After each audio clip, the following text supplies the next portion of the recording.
अस्सलाम वालेकुम dear students. आज के लेक्चर में हम बात करेंगे सिस्टम ऑफ कोऑर्डिनेट्स के बारे में कि वो हमारे पास टोटल कितने सिस्टम ऑफ कोऑर्डिनेट्स होते हैं। आगे उनको वन बाय वन करके एक्सप्लेन भी करेंगे। सो स्टार्ट करते हैं सिस्टम ऑफ कोऑर्डिनेट्स की डेफिनेशन के साथ। इसकी डेफिनेशन हमें क्या करती है, ये लिखा हुआ है, अ coordinate system is a method for identifying the location of a point on the earth. यानी कि कोऑर्डिनेट सिस्टम में एक ऐसा मेथड है हमारे पास जो अर्थ के ऊपर किसी भी पॉइंट पर अगर हमने किसी भी चीज़ की लोकेशन फाइंड करनी हो तो उस चीज़ के लिए हम सिस्टम ऑफ कोऑर्डिनेट्स को यूज़ करते हैं। ठीक है, एक दफ़ा रिवाइज करवाते हैं। तो सिस्टम ऑफ कोऑर्डिनेट्स हमारे पास एक ऐसा मेथड होता है जो अर्थ पर किसी भी पॉइंट पर अगर हमने किसी भी चीज़ की लोकेशन फाइंड करनी हो तो उसके लिए हम कौन सा मेथड यूज़ करते हैं, उसके लिए हम जिस मेथड को यूज़ करते हैं उसको हम कहते हैं सिस्टम ऑफ कोऑर्डिनेट्स। ठीक है, सो मोस्ट यहाँ पर मज़ीद देख लें क्या लिखा हुआ है, most coordinate systems use two numbers to identify the location of a point. ज़्यादातर जो कोऑर्डिनेट सिस्टम्स होते हैं ना वो सिर्फ दो नंबर्स इस्तेमाल करते हैं किसी भी पॉइंट की लोकेशन को आइडेंटिफाई करने के लिए। वो कौन कौन से होते हैं, यहाँ पर देखिए मज़ीद लिखा हुआ है, each of these numbers indicates the distance between the point and some fixed reference point called the origin. अब वो दो पॉइंट्स कौन कौन से होते हैं, एक पॉइंट तो होता है कि उन दो पॉइंट्स के दरमियान जो डिस्टेंस है, ठीक है, वो हो गया, और दूसरा जो है वो कोई भी रेफरेंस पॉइंट यानी कि जिस पॉइंट के लिहाज से, जिसको हम ओरिजिन कहते हैं, उसके लिहाज से अगर हमने किसी जगह की अगर हमने पोजीशन फाइंड करनी है ना, आइडेंटिफाई करनी है, तो उस रेफरेंस पॉइंट से लेकर उस आइडेंटिफिकेशन पॉइंट तक का जो फासला, एक तो हमारे पास ये पॉइंट आता है और एक दूसरा वो कौन सा होता है, रेफरेंस पॉइंट होता है। ठीक है, तो ये दो मेनली हम जो पॉइंट्स हम यूज़ करते हैं किसी भी लोकेशन को आइडेंटिफाई करने के लिए। सो मज़ीद इसकी देख लेते हैं कि टाइप्स हमारे पास कौन कौन सी होती हैं। ठीक है, इसकी तो यहाँ पर हमारे पास इसकी अगर हम टाइप्स की बात करें कि types of coordinate system, there are 3 types of coordinate system. Coordinate system की हमारे पास टोटल 3 टाइप्स होती हैं। ठीक है, first one is Cartesian coordinate system. ठीक है, पहले हमारी कौन सी होती है, कार्टियन कोऑर्डिनेट सिस्टम होती है जिसमें हमारे पास जो कोऑर्डिनेट्स है वो एक्स वाई और जी होते हैं। नंबर सेकंड हमारे पास जो टाइप है इसकी वो होती है spherical coordinate system. Spherical coordinate system में जो है वो कोऑर्डिनेट्स कौन से हम यूज़ करते हैं, आर, थीटा और फाई यूज़ करते हैं। ठीक, इसी तरह जो इसकी जो थर्ड टाइप है वो क्या है हमारे पास, सिलेंड्रिकल कोऑर्डिनेट सिस्टम, और इसमें जो हमारे पास जो कोऑर्डिनेट्स है वो कौन कौन से हम यूज़ करते हैं, आर, थीटा और जेड जो है वो हम यूज़ करते हैं। ठीक है, सो एक्स वाई जी को हम कहते हैं Cartesian coordinate system, r, theta, phi हमारे पास कहलाते हैं स्फेरिकल कोऑर्डिनेट सिस्टम, और जो आर, थीटा, जी हैं ये हमारे पास कहलाते हैं सिलेंड्रिकल कोऑर्डिनेट्स सिस्टम। ठीक है, सो नेक्स्ट हम इन कोऑर्डिनेट सिस्टम्स को वन बाय वन करके हम डिस्कस करेंगे। सो आज के लेक्चर में हम बात करते हैं स्फेरिकल कोऑर्डिनेट सिस्टम की। ठीक है, कि हमारे पास स्फेरिकल कोऑर्डिनेट सिस्टम क्या होता है। सबसे पहले इसकी डेफिनेशन के साथ ही हम स्टार्ट करेंगे। देखिए यहाँ पर हमारे पास इसके बारे में कुछ लिखा हुआ है, the spherical coordinates of a system denoted as r, theta, phi is the coordinate system. यानी कि जो स्फेरिकल कोऑर्डिनेट सिस्टम होते हैं किसी भी सिस्टम के जो स्फेरिकल कोऑर्डिनेट्स हैं जिनको हम आर, थीटा और फाई से डोनेट करते हैं, is the coordinate system which is used in 3 dimensional. एक ऐसा कोऑर्डिनेट सिस्टम होता है जिसको हम 3 डायमेंशनल में यूज़ करते हैं, इसको 3 डायमेंशंस के लिए हम यूज़ करते हैं आर, थीटा और फाई को। इन 3 डायमेंशनल स्पेस, इन इस 3 जो डायमेंशनल स्पेस है उसके अंदर the spherical coordinate system is used for finding the surface area. So उस 3 डायमेंशनल स्पेस के अंदर हम स्फेरिकल कोऑर्डिनेट्स को क्यों यूज़ करते हैं, किसी भी पॉइंट का सरफेस एरिया फाइंड करने के लिए हम इन स्फेरिकल कोऑर्डिनेट्स का यूज़ करते हैं। और कहाँ पर इसका यूज़ करते हैं, 3 डायमेंशनल स्पेस के अंदर हम इसका यूज़ करते हैं। क्लियर है स्टूडेंट्स। सो नेक्स्ट देखते हैं, there these coordinates specifies 3 numbers. ये जो कोऑर्डिनेट्स ये 3 नंबर्स को स्पेसिफाई करते हैं, वो कौन कौन से होते हैं, ये 3 लिखे हैं। नंबर 1 इज़ रेडियल डिस्टेंस जिसको हम आर से डोनेट करते हैं। नंबर 2 इज़ पोलर एंगल जिसको हम थीटा से डोनेट करें। नंबर 3 इज़ एजीमुथल एंगल जिसको हम फाई से डोनेट करते हैं। ठीक है, इसमें ये जो हमारे पास जो आर होता है स्फेरिकल कोऑर्डिनेट सिस्टम में, आर, थीटा और फाई होता है ना, आर क्या होता है, रेडियल डिस्टेंस होता है, थीटा जो है वो पोलर एंगल होता है, और फाई क्या होता है, एजीमुथल एंगल होता है। ठीक है, these are called spherical polar coordinates. ठीक है, तो इनको हम क्या कह सकते हैं, स्फेरिकल पोलर कोऑर्डिनेट्स भी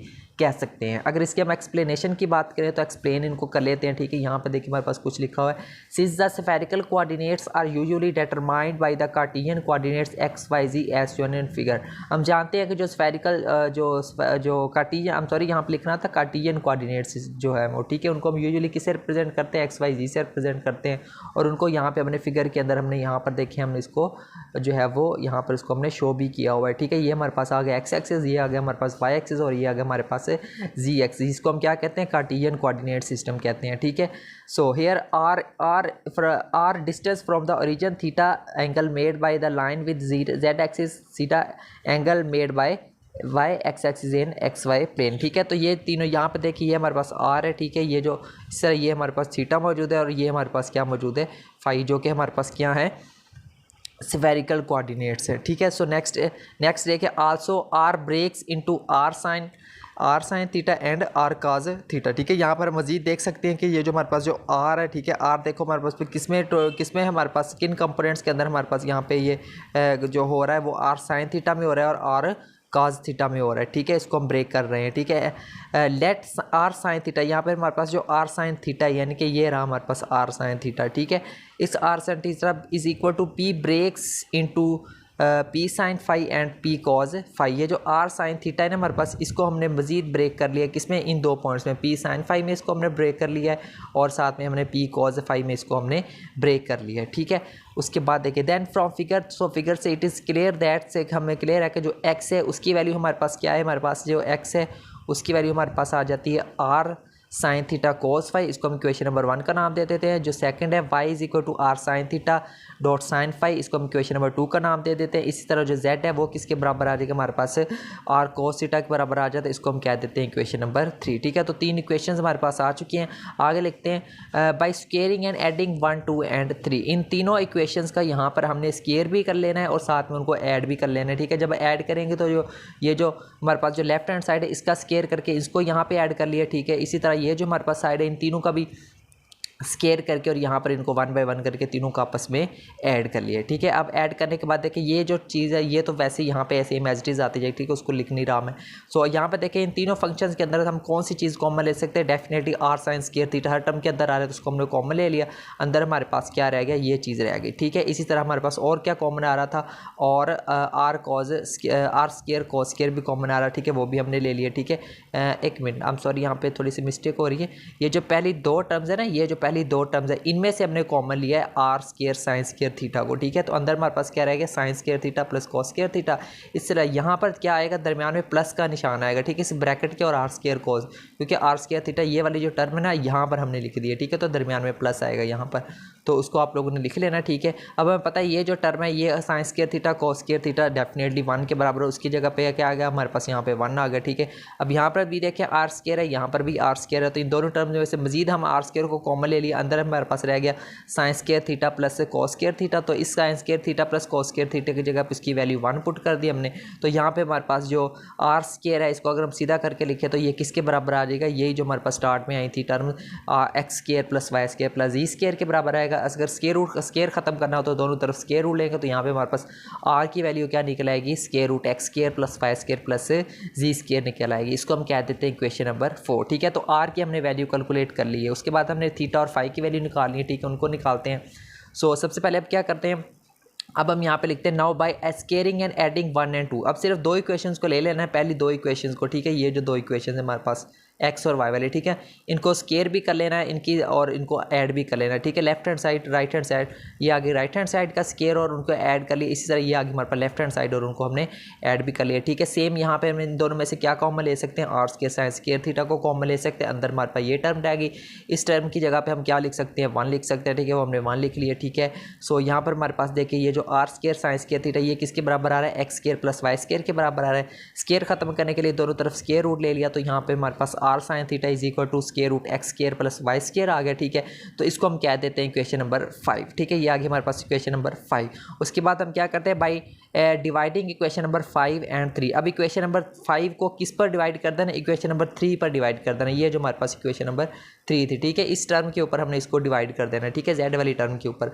जब हम इसको टर्म करेंगे तो लेफ्ट हैंड साइड पर डिवाइड हो जाएगी और राइट हैंड साइड पर डिवाइड हो गई, ठीक है। अब यहाँ पे देखिए आर से आर कैंसिल आउट, पीछे क्या रह गया, science theta over cos theta, वो किसके बराबर होता है, टेन थीटा के बराबर होता है, इज इक्वल टू, ठीक है, ये वाली टर्म हमारे पास सेम एज इट इज आ गया। अगर यहाँ से हमने थीटा की वैल्यू कैलकुलेट करनी हो तो टेन उधर जाकर क्या हो जाएगा, टेन इनवर्स, और यहाँ इसको हम कह देते हैं इक्वेशन नंबर 6, और ये हमें किसकी वैल्यू मिल गई है, थीटा की वैल्यू मिल चुकी है, ठीक है। तो हम आर थीटा और फाई की वैल्यू कैलकुलेट कर लें, जो कि हमारे पास स्फेरिकल कोऑर्डिनेट्स होते हैं। आर की वैल्यू हम ऑलरेडी अब कैलकुलेट यहाँ पे कर चुके हैं, उसके बाद हमने अब जो है वो थीटा की भी वैल्यू कैलकुलेट कर ली है, ठीक है।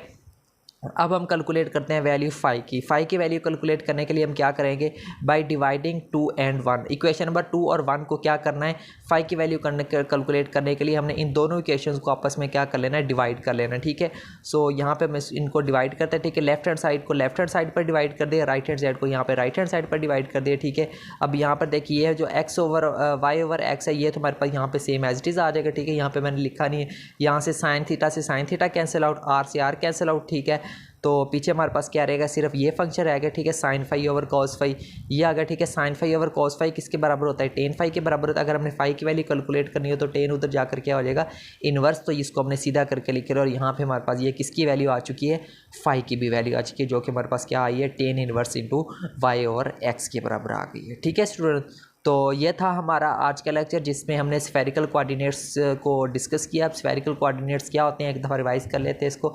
स्फेरिकल कोऑर्डिनेट्स हमारे पास ये ऐसे कोऑर्डिनेट सिस्टम या फिर ऐसा ये मेथड है जिसमें हम 3 डायमेंशनल स्पेस के अंदर किसी भी पॉइंट पर हम एरिया फाइंड करने के लिए हम क्या किन कोऑर्डिनेट्स का यूज़ करते हैं या फिर जिस मेथड का यूज़ करते हैं उसको हम कहते हैं स्फेरिकल कोऑर्डिनेट सिस्टम। और उसमें जो कोऑर्डिनेट्स यूज़ करते हैं वो हमारे पास होते हैं आर, थीटा और फाई, और तीनों की हमने ये हमारे पास आ गई फाई की वैल्यू, ये हमारे पास आ गई थीटा की वैल्यू, यानी कि इस फार्मूले से हम थीटा की वैल्यू कैलकुलेट करते हैं और इस फार्मूले से हम आर की वैल्यू कैलकुलेट कर सकते हैं। ठीक है स्टूडेंट, तो ये था हमारा आज का लेक्चर। नेक्स्ट लेक्चर में इंशाल्लाह हम डिस्कस करेंगे सिलेंड्रिकल कोऑर्डिनेट सिस्टम को। सो फिलहाल बस आज के लिए बस इतना ही काफ़ी है लेक्चर। ठीक है, इसके आप यहाँ पे 1 by 1 करके तो वहाँ पे जिसके जो है वो स्क्रीनशॉट ले सकते हैं। सो स्क्रीनशॉट लेने से बेहतर आप इसको बाय हैंड रिटन नोट किया करें हो, ताकि आपको नोट करते ही आपको क्या हो जाए, लेक्चर अच्छे से तैयार हो जाए। ठीक है, सो ये आ गया हमारे पास फर्स्ट पेज। ठीक है, तो यहाँ पर ठीक है स्टूडेंट, तो मिलते हैं नेक्स्ट लेक्चर में सिलेंड्रिकल कोऑर्डिनेट सिस्टम के साथ। सो तब तक के लिए टेक केयर एंड अल्लाह हाफिज़।